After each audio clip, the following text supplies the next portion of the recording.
All right, so we're going to look at the mathxls. This one is the third one, and what it says is solve the equation by graphing the related function. So if we notice this is the y-intercept. It's starting at -5. So we're going to put a point at -5, and then this is the a value. It's at -1. So what that means is that it's going to open down. So from here, it's going to open down. And we know that the pattern is over 1, down 1, over 2, down 1, 2, 3, 4. And I'm getting those numbers because 1 squared is 1, 2 squared is 4. If I could fit another point, it would be going over 3, down 9, because 3 squared is 9. So this is the graph, and on mathxl, I think you just have to put the vertex and then pick one other point to plot, and it will do the rest of the parabola for you. What is or are the solutions? Because there could be 0, 1, or 2 solutions. Solutions just means find your x-intercepts. And if we look over at the graph, you see that it never even crosses the x-axis. So in this case, we will have to choose answer B, that there's not a real number. And we will see, because I have the answer key here as well. So there is our graph, and we have not a real number. Okay, looking at number 2, use the zero product property to solve the following equation. So what this means, the zero product property, is we can set each factor that we solve for equal to 0. So I can do -9n equals 0, divide by -9, and n equals 0 for this factor here. And then I can do this factor, 2n minus 5 equals 0, add 5 to both sides, and then divide by 2. So n equals 5/2. Here is my answers. 0, and be careful, it says use a comma to separate your answers as needed. 0, 5/2. It doesn't say to keep your answer as a fraction, so it really should take the decimal. However, since this is the answer as a fraction form, you might just want to put that as a fraction. Okay, the next one is to solve this equation using, again, the zero product property rule. So what we're going to do is 5x minus 7 equals 0, add 7, and then we're going to divide by 5. Okay, so I get 7/5. And then on this one, 2x plus 8 equals 0, I will get, divide by 2, -8 divided by 2 is -4. There's my second answer. Again, make sure you put commas between those. Okay, what is this doing? This is solving for our x-intercepts. That's what our solutions are. Okay, number 4. So looking at number 4, is solve by factoring. So now we have to figure out what our factors are. This goes back to our last unit when we were solving by factoring, or just setting up our factors, looking at, okay, what are the multiples of 27 that add to 6? So the factors of 27, I have 1 and 27, I have 3 and 9. I know that it has to be negative, so one of these are going to be negative. And I want them to add to +6. So if I make that negative, those are going to add to +6. So my factors, I will set up q minus 3, q plus 9 equals 0. Now I can use the zero product property, set those equal to 0. This one I'd add 3 to both sides, so I would get +3. This one subtract 9 from both sides, and I would get -9. Those are my answers. Okay, this one solving by factoring. I see another number here, that's my a value. Typically you want to see if you can factor out anything. We can't. 743, there's no common factors. So what we're going to do is we are just going to go straight into our factor parentheses here. So I know since I have 3m squared, it's going to have to be 3m and m. There's no other way to get 3m squared. The order doesn't matter. I could put the m here and the 3m there. That's fine. 40. So let's list the factors of 40. 140, 220. I know I can do 5 or 8. And I can also do 4 or 10. So looking at this, it's a little bit harder to look at what factors are going to give me 7 because I know I'm going to have to multiply one of them by 3. So looking here, if I multiply one of them by 3, I know if I multiply 3 and 5, I get 15. And if I make that negative, negative 15 plus 8 gives me negative 7, which is what I want my middle term to be. So what that means is I have to have the 3 times the 5. So I need, since this one multiplies to this term, I'm going to have to make that negative 5. And then this one will be the positive 8. Now I get negative 15 plus 8m. That gives us our middle term. 8 times negative 5 gives us negative 40. All terms are accounted for. I set each of those equals to 0 and solve. So again, subtract 8 and divide by 3. There's my first answer. This one, add 5 to both sides, I get 5. Okay, so the next one, solve by factoring. What's different here is that instead of it saying equals 0, that's the only way that I can solve it by factoring if it equals 0. So here I have the 16, I don't want it there. I gotta get rid of it.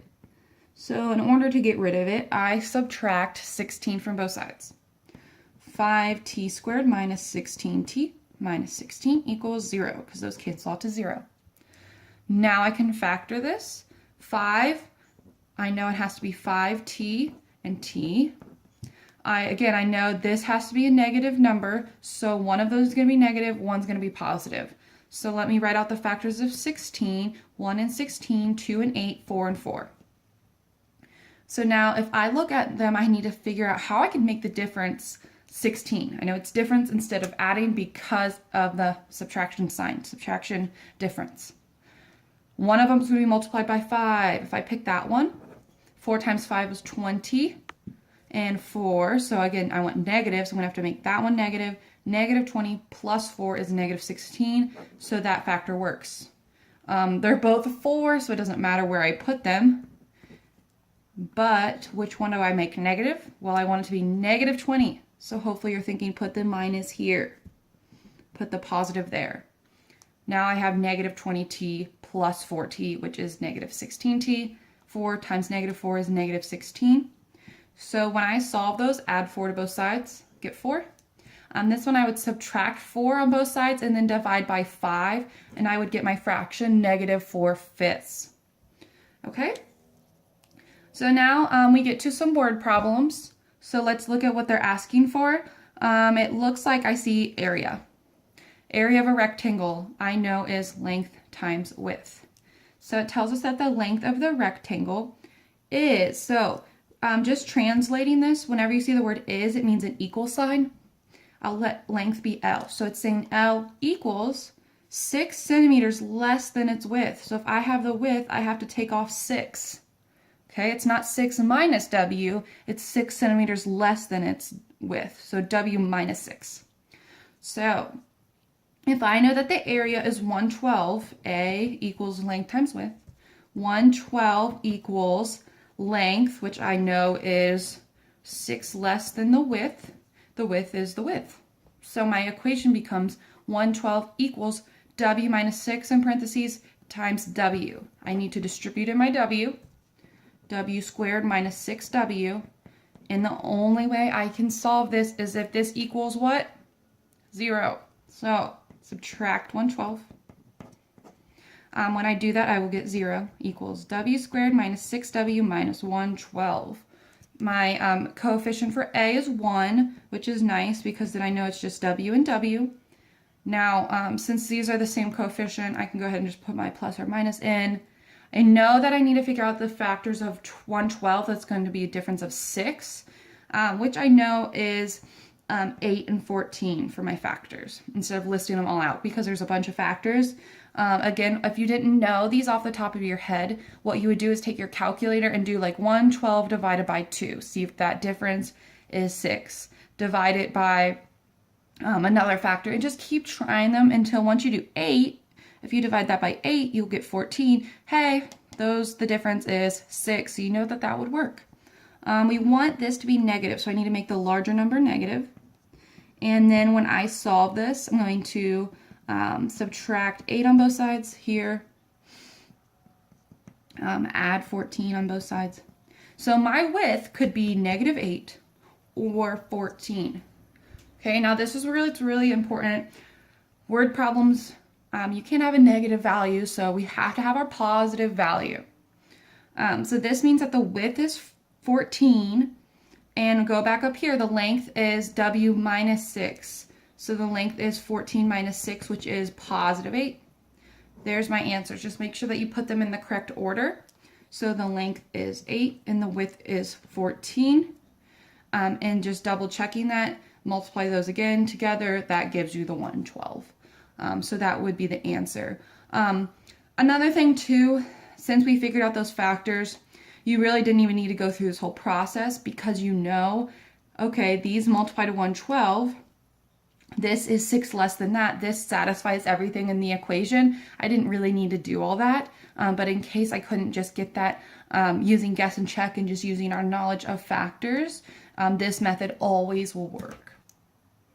All right, so now let's look at number 8. So for this one, we're going to graph this function. Here's the graph right here. So how they get that is, well, you know you can plot the y-intercept at -8, but what we need to do, since this is in standard form, we need to find the vertex, -b over 2a. I know b is 2, and a, there's nothing there in front of the x squared, which means it's 1. -2 divided by 2 is going to give us -1. Okay, when I plug that back into the equation, -1 squared plus 2 times -1 minus 8, that I will get -9. That's our vertex here at -1, -9. Once you plot your vertex, you can apply the formula because we know for any time it's just x squared, 1 squared is 1, 2 squared is 4, 3 squared is 9, 4 squared is 16. We can just do this until we can't plot any more points. So over 1 up 1, over 2 up 4, 1, 2, 3, 4. That reflects. And then over 3 up 9. That's actually my x intercepts right there, -4 and 2. So that's my answer. And I am now done with that problem. That would be letter A because there are zeros of the function. Okay, number 9. So this one's kind of tricky. What we have to look at is area. And area is length times width. Okay, so what is the width of the path? That's what they want to know. This is from 28 plus x, and this is from 14 plus x, so that's 14 and 2x. Let's substitute those in, and let's substitute in our area.